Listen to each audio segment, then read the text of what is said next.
petites bulles, bienvenue dans la bulle Viergie, j'espère que vous allez bien.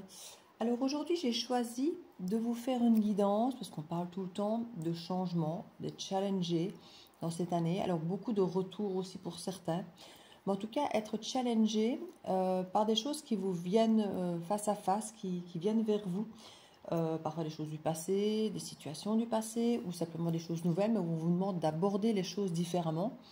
Et j'ai choisi de faire une série que je vais faire effectivement par signe astrologique. Donc je vais vous demander, comme pour le tirage précédent, de vous manifester. Je vais faire ici tous les signes, donc je relaisse l'opportunité à tous les signes de se manifester. Et je vais aller chercher effectivement qu'est-ce qui arrive à vous, qu'est-ce que ça va vous apporter, le challenge que ça va être, peut-être la façon dont on vous encourage à l'aborder pour pouvoir vous aider au fil de cette année. Et si effectivement je vois que certains signes ressortent à nouveau davantage par les manifestations, des vues, des pouces, des commentaires, eh bien je ferai des petits bonus, soit qui iront directement ensuite de ces guidances suivant la guidance, soit qui viendront prolonger pour apporter d'autres messages. On verra un petit peu ce qu'il en suivra. Mais en tout cas, les motivés me motiveront effectivement à les récompenser davantage.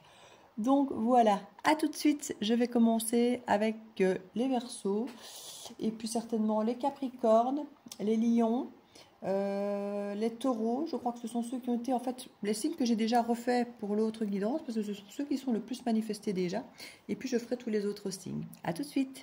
Hello les Vierges, j'espère que vous allez bien. Petite guidance pour savoir ce qui revient vers vous ou vient vers vous.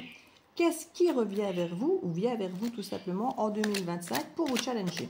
Alors qui, qu'est-ce, vient, revient, on va le savoir si ça revient ou si ça vient vers vous. Et ce que ça vient challenger chez vous, et en même temps ce qu'on vous conseille finalement dans ce challenge pour le dépasser, quel comportement on vous propose pour pouvoir effectivement aborder au mieux ce challenge et le dépasser haut la main. On va voir ça. Alors, on a potentiellement une vierge ou une énergie de vierge. Alors, quelqu'un d'organisé, une situation, une personne, peu importe. Alors, il y a le côté un petit peu instable, soit de la sagesse, soit de petits coups de folie qui vient là, mais quelque chose d'attentionné qui vient vous chercher. Ça peut être une forme d'engagement qui vient un petit peu. Vous pourriez avoir quelqu'un qui veut, avec beaucoup de sagesse, s'engager avec vous, mais qui vient avec une proposition d'engagement très subite comme ça, et en même temps qui vous aura peut-être mis en patience. Si vous avez quelqu'un du signe de la Vierge, c'est quelqu'un qui peut être très pragmatique, très réfléchi, très ancré, donc il aura mis peut-être beaucoup de temps avant de venir vous faire une proposition, mais elle vient un peu de nulle part, hein, un petit peu, et en même temps pas de nulle part parce qu'elle a mis le temps à venir. Donc on a une énergie ici qui peut être surprenante, parce qu'on a l'impression qu'elle arrive comme ça, pouf, alors qu'en fait, pas si surprenante que ça, mais la façon dont ça pourrait arriver en Vierge folle, peut-être, il pourrait y avoir effectivement quelque chose de déstabilisant pour vous qui vous revient. On vous demandera peut-être de patienter, de s'engager, mais d'être patient, de prendre le temps. Le challenge, c'est d'aborder ça avec innocence. C'est d'aborder ça avec innocence parce que avec le page de coupe, c'est quelque chose de nouveau, d'innocent, de tout mignon, comme un enfant qui vient dire quand je serai grand, papa, je t'épouserai. Alors on sait très bien que ça n'arrivera pas. Donc prendre les choses comme elles viennent pour ce qu'elles sont et pas pour des grandes promesses. Bon, vous me direz, il y a quand même une histoire d'engagement. En tout cas, à défaut d'engagement, on nous propose quelque chose de stable, que ce soit un contrat de travail, une relation. On veut vous proposer quelque chose de stable, mais on va vous dire qu'il va falloir attendre. Ici, le challenge, alors étrangement, je ne sais pas si c'est de ne pas vous écouter, ça m'étonnerait, mais en tout cas, généralement, elle est silencieuse. Pour moi, on vous demande de communiquer, on vous demande d'exprimer les choses, justement. Exprimer ce que vous pensez, vos ressentis. Voilà, si vous trouvez qu'on vous traîne trop à longueur, exprimez-le. Si vous avez des craintes par rapport à cette stabilité parce qu'elle ne vous ressemble pas totalement, exprimez-le. Il y a l'idée d'accepter, de prendre les choses avec légèreté, comme quelque chose de nouveau à aborder. Et en même temps, on dirait que c'est quelque chose qui ressemble au passé, quelque chose que vous connaissez déjà. Donc, on vous demande Même si c'est quelque chose dont vous avez l'expérience, puisque c'est quelque chose que vous connaissez déjà de votre passé, ça peut être un ex ou un boulot passé ou quelque chose en tout cas qui revient, qui vous rappelle quelque chose que vous connaissez déjà. Ou en tout cas, c'est ce qu'on vous encourage peut-être à faire, de prendre cette chose qui a l'air nouvelle comme quelque chose de déjà vu, qui ne vous déstabilise pas en tout cas, d'apporter les choses avec innocence, en se disant, ben voilà, j'avance un pied devant l'autre, on verra où ça me mène. Moi, je prends ça avec légèreté, l'exprimer. Ça peut être, comme je dis, quelqu'un du passé, un ex ou une situation passée. Ici, on vous encourage effectivement à vous écouter, malgré tout, mais à communiquer. À peut-être ne pas être trop sur la défensive, ici pour le coup, c'est d'où qu'on parlait de légèreté. Il y a l'idée effectivement de générosité, de créativité, d'être discret, d'être dans le côté familial pour le bien-être de soi, le bien-être des autres. Il y a quelque chose de très sain, de très doux. Oui, quelque chose de très doux ici avec l'enfant et il y a peut-être même une histoire d'enfant ici, hein, clairement, parce que les enfants sont là, ici, et puis encore la famille là.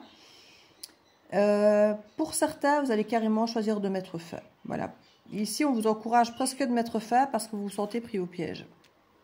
Et vous ne voulez plus être pris au piège. Vous voulez sortir d'un piège. Donc, en fait, le conseil qu'on vous donne ici,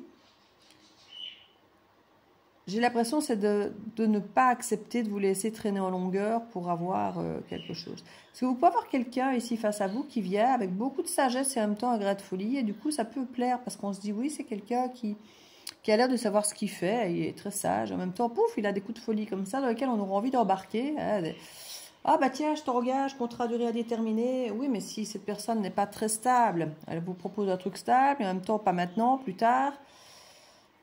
Dans un premier temps, ben, on vous encourage effectivement avec beaucoup de légèreté à accueillir ça.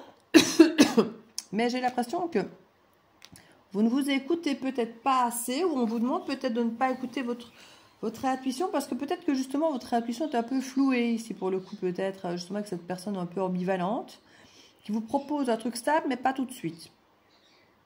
Du coup, on vous encourage peut-être à communiquer davantage avec cette personne, à exprimer ce que vous pensez, ce que vous ressentez, parce que j'ai l'impression que votre intuition là-dedans, pas qu'elle est floue ou qu'elle n'est pas bonne, mais vous avez besoin qu'elle soit confrontée peut-être à l'autre personne, hein, pas juste à garder pour vous, parce qu'elle n'est peut-être pas si juste, parce qu'effectivement, il y a quelque chose du passé qui vient peut-être un peu flouer cette énergie d'intuition ici. Vous pourrez avoir des intuitions par rapport à votre passé, mais c'est différent. Donc vous allez peut-être devoir effectivement dire voilà, par le passé ça s'est passé comme ça, je ne veux plus que ça se passe comme ça, donc je te le dis, moi je vais bien prendre les choses bien, à bras le corps, gentiment, avec légèreté, avec innocence, comme si c'était quelque chose de nouveau, sauf que pour moi ça ne résonne pas comme quelque chose de nouveau. Et je te le dis, parce que si j'écoute mon intuition, ça ne me plaît peut-être pas des masses. D'ailleurs, ici, pour le bien-être familial, pour le bien-être émotionnel, pour le bien-être peut-être des enfants, on va mettre fin à quelque chose parce qu'on se sent pris au piège, on se sent prisonnier. Donc ici, il y a vraiment l'idée que pour sortir d'un état